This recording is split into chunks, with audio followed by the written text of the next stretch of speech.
Andy Larsen, Jazz beat writer for Salt Lake Tribune, host of NBA Weekly Show on our affiliate, KALL ESPN 700. Good morning, Andy. How are you?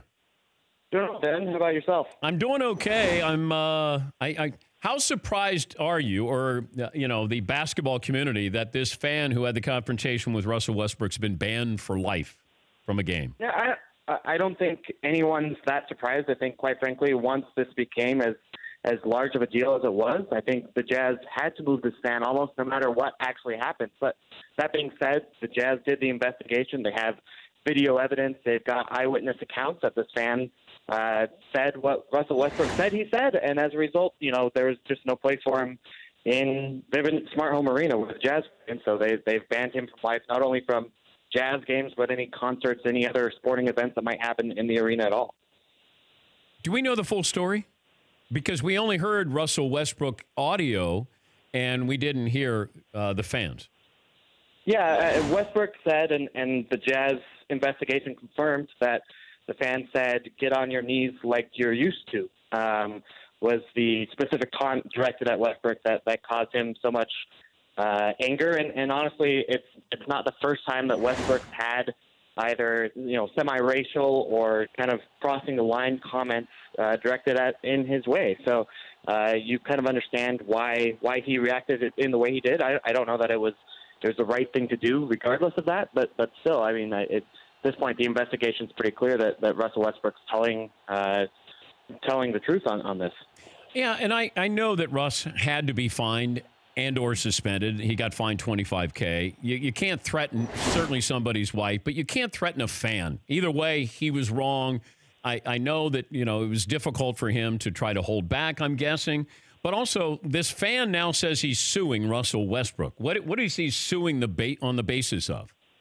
That is a great question, and that lawsuit hasn't been filed. I'm not sure if that would be, kind of the questions that his employer has gotten from the local news media, including myself. I don't know if that would be the fact that he has had to kind of go into hiding.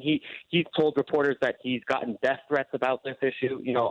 I don't know what it is because, again, that lawsuit hasn't been filed. All I know is that KSL is reporting that, yes, he said he's going to be suing Russell Westbrook. From my knowledge of the legal system and based on this investigation, I can't foresee him winning that lawsuit. But hey, that's what people do, right? I looked at his social media, Andy. I mean, once this happened and Seton pulled up his social media, and I went, boy, this guy does not have any ground to stand on here, because it was ugly on his social media. Yeah, you're totally right, and he definitely seems like a piece of work. Even in kind of the interview that they did right after what KSL did with Shane Keisel is his name, and it kind of seemed like a guy who was used to telling that version of the lies that hey, here's what I said, but here's how you misunderstood it, and that's how he kind of got away with that kind of behavior in the past. Is the story over? I don't think so, for a couple of reasons. One, we'll track the lawsuit moving forward.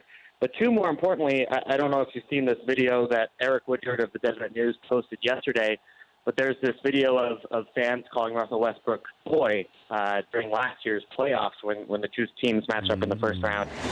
And so that, again, is a pretty clear racial connotations to that, and clearly, again, crosses the line. So I think there's going to be kind of an ongoing conversation with Jazz fans, with Utah fans, about what's okay and what's not okay, and what, free agents coming to Utah. I don't know that there's going to be a lot of those, but how does that affect kind of the NBA players' view of Utah, which was already, truthfully shaky to begin with?